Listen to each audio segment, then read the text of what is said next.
అందరినీ సంతోషపెట్టడం సాధ్యం కాదు. కాబట్టి అందరితో ఆనందంగా ఉండండి. శుభోదయం.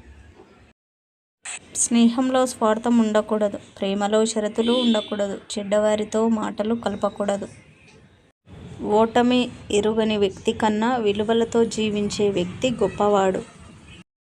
మీ రహస్యాలను ఎవరితోనూ పంచుకోవద్దు. మీ రహస్యాన్ని మీరే దాచుకోలేనప్పుడు ఇతరులు ఎలా దాయగలరు?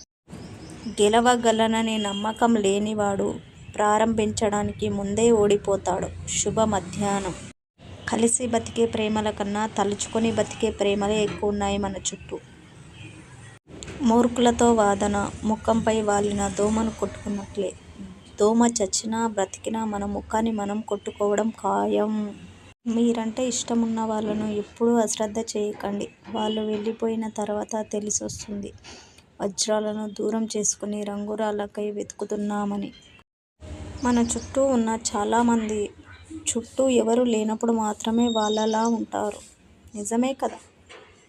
జీవితంలో మనము ఎవరినైతే కళ్ళు మూసుకొని గుడ్డిగా నమ్మేస్తామో వాళ్ళే మన కళ్ళు తెరిపిస్తారు.